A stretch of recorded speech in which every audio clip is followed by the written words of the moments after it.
Hey BookTube, here is a June wrap-up. I'm Jen and I talk about audiobooks. Remember me? I've been gone for the entire month of June because I've done a lot of traveling and a lot of moving. So finally got settled and we're starting to unpack, and I finally have time to sit down in a very pretty place where I now live and tell you all about all the stuff I've been reading.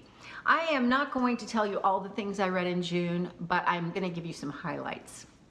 And I'm going to start off with The Fall by R.J. Pineiro. This is narrated by George Newbern, who was excellent. Just can't say enough good about the stuff that this guy narrates. He also narrated A Man Called Uva by Richard Bachman. And he's amazing. He's just one of the classically good narrators that just gets it all right. The phrasing's perfect, the emotion is perfect, just all of it. You know, it's hard to pinpoint one thing that I like about him other than the tone of his voice, which I really enjoy, but he was great. I really liked him. This is an interesting book. It's adult sci-fi, and it has to do with alternate worlds. And the way it handles this whole subject is really good. Main character is a Navy SEAL who is working with his wife, who is a very smart physicist. She has created a suit that they're pitching to the military. She works for NASA and he does too. And they are testing it. And basically it is a suit that will protect a soldier when he skydives out of a spaceship, like above the atmosphere. Just above the atmosphere in orbit, but it's orbital skydiving, and this guy skydives and he disappears and nobody knows where he's gone. So it goes from there, and it's a lot of adventure, a lot of trying to figure out how to get him back, trying to figure out about some other things that are going on. It's just all around a great ride. So I loved it, and I ended up giving that one 4 stars. I picked up Far From the Tree. This is by Robin Benway, narrated by Julia Whelan, and this is YA contemporary about 3 kids that are well, 2 are adopted and 1 goes through the foster care system. And they find out they're related and they go in search of their birth mother. So it's so interesting because you've got the oldest, who has gone through the foster care system, and he has issues and he'll break your heart. And then the middle child is an only child. So she's been raised as an only child, and so now all of a sudden she's in the middle and she doesn't quite know how to handle that, but she does really well. The youngest has always been the oldest of 2. And so she was the most interesting, I think, because she had to shift between being the older, always having been the older daughter, to now she's the baby dealing with that whole situation. It just broke my heart. It was wonderful, very satisfying ending, very happy ending. All around, it was just really, really good. And I'm surprised because I didn't love Emmy and Oliver, which was Robin Benway's previous book. She's also written some other things, but I wasn't overly impressed with it. I liked it, but I didn't love it. But this I loved, and I gave it 5 stars. Oh, and Julia Whelan was really good, as always. I've gotten to the point now where I like her. I like her all the time. I was iffy on her for a long time, but I think I've changed my mind.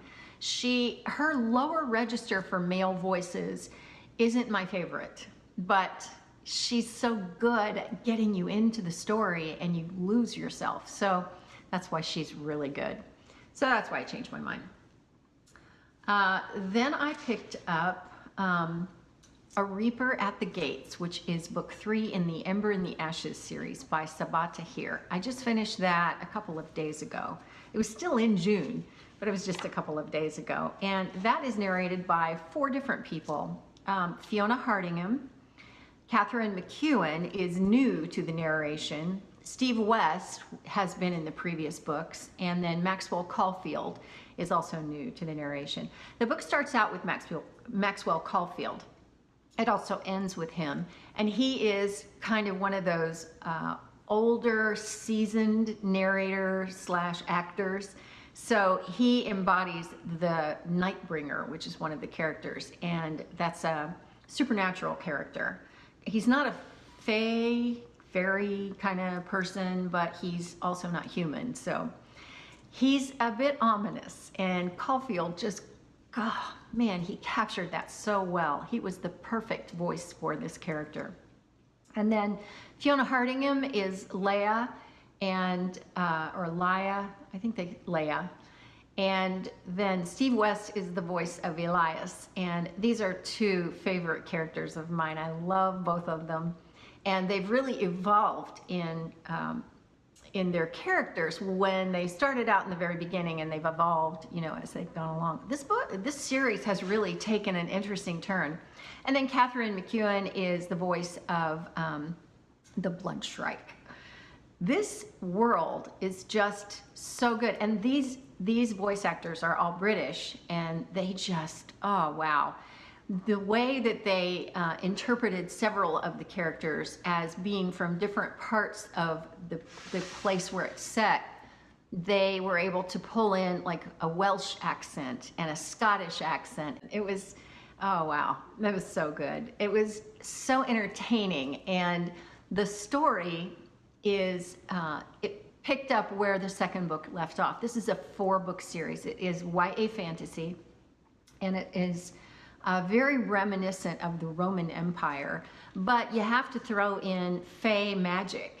And one of the characters, Elias, has gone from being kind of a gladiator to kind of a supernatural character. He is the guy who ushers you in when you die. He ushers you into the waiting place so that he can help you move on to the ever after, the hereafter, whatever. So his character has really changed.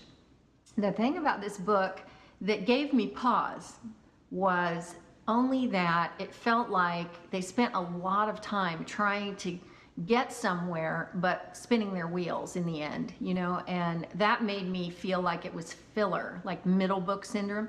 But boy, you get to the end and my heart started to break for these characters, and got to the end and I thought, wow, it was so good.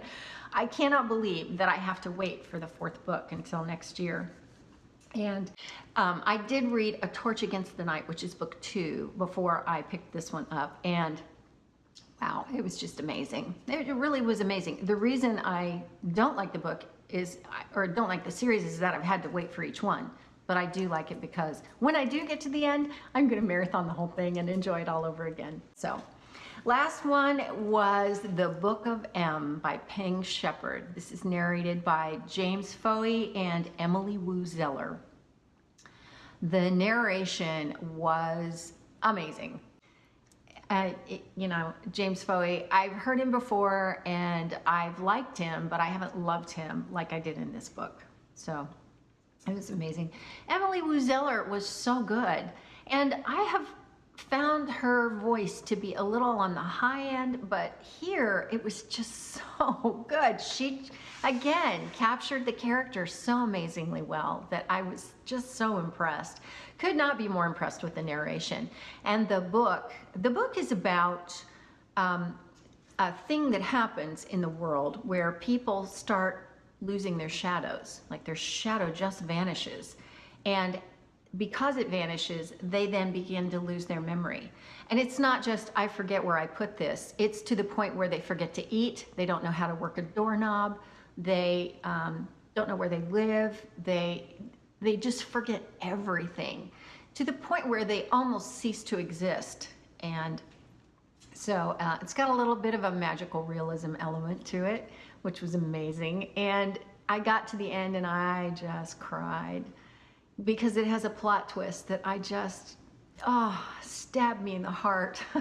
So, very satisfying ending, I have to say, but very heartbreaking at the same time. And I think Peng Shepherd is my new favorite author.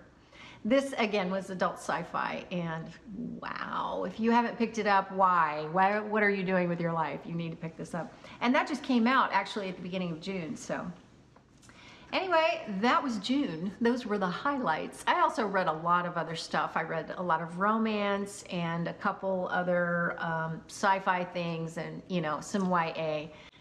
As always, if you've read any of these books, I always want to know what you thought of them. So please let me know in the comments below. And I think that's it for now from me. So I will see you next time. Thanks for watching.